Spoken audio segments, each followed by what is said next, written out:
రామ్ చరణ్ గారి పుట్టినరోజుకి జన్మదిన శుభాకాంక్షలు.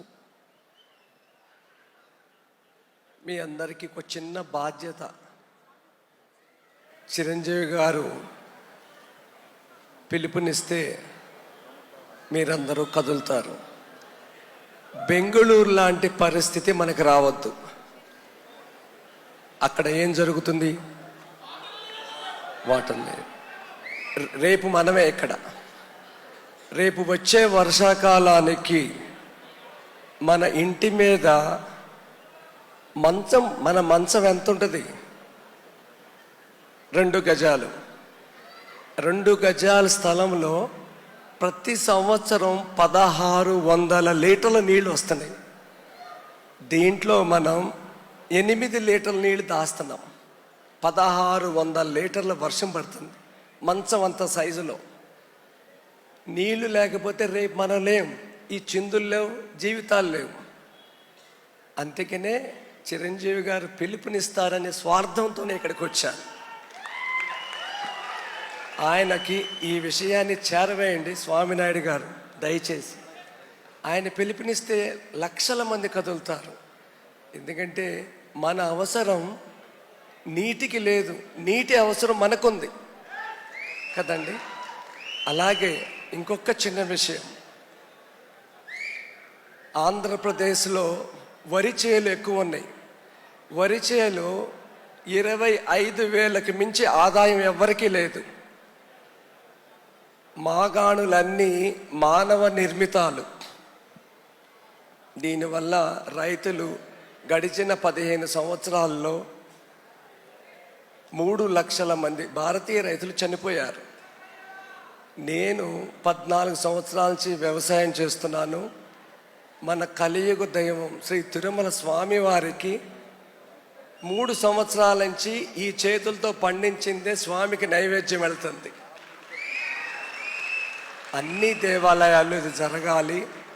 ఎకరానికి 2.5 లక్షలు, 25,000 కాదు, 2.5 లక్షలు సంపాదించే నమూనా నా దగ్గర ఉన్నది. ఇలా ఒక పిలుపునిస్తే మన ఇంట్లో, మన పొలంలో ఉప్పు తప్ప అన్నీ మనమే పండించుకోవచ్చు. ఉప్పు కోసమే బయటికి వెళ్ళాలి. ఇప్పుడు వరి ఒకటే పండిస్తున్నాం, తతిమాయన్ని కొనుక్కుంటున్నాం. నేను 5 రోజుల కార్యక్రమంలో ఉండి మాట్లాడి గొంతుకుపోయింది. వ్యవసాయం మీద ఒక సినిమా, వ్యవసాయం దండ కాదు పండగ అని ఒక సినిమా తీయండి. నేను దానికి నా గురువు శ్రీ సుభాష్ పాలేకర్ నాలాంటి వాళ్ళని 40 లక్షల మందిని తయారు చేశాడు. నాలాంటి వాళ్ళని ఆయన సినిమాని జీవిత కథగా తీస్తే, నేను గతంలో దిల్ రాజు గారు వాళ్ళ అన్నగారు నాకు మంచి మిత్రులు, ఆయనకి చెప్పాను. మళ్ళీ సభాముఖంగా ఆయనకి మీకు చెప్తున్నాను, నేను 1 కోటి రూపాయలు ఇస్తాను ఆ సినిమాకి. నష్టం వస్తే నాది, లాభం వస్తే మీది. నాకు 1 రూపాయి రిటర్న్స్ అవుతుంది. ధన్యవాదం, నమస్కారం.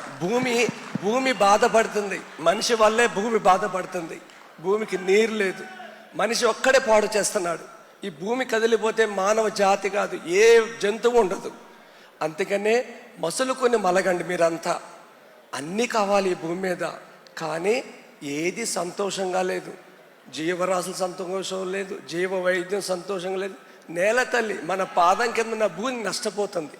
అందుకనే ఆయన పిలుపువ్వాలని ఆ సినిమా అందరూ చూస్తే, ఆ సినిమా అంతిమంగా ఏంటంటే కంక్లూజన్, సినిమా చూసిన వాళ్ళు అపార్ట్మెంట్ కొందామని ఆలోచన రాదు. ఊరు వెళ్ళిపోయి 1 ఎకరం పొలం కొందామని ఆలోచన వస్తుంది. ఆ రోజులు తిరిగి రావాలని 1 ఎకరంలో 2.5 లక్షల ఆదాయం నేను చూపిస్తా. ఇది ఓపెన్ ఛాలెంజ్. 25,000 వచ్చే చోట 10 ఇంతల ఆదాయం చూపిస్తా. ఈ అవకాశం ఇచ్చినందుకు స్వామినాయుడు గారికి, మీ అందరికీ, చిరంజీవి గారికి ధన్యవాదాలు.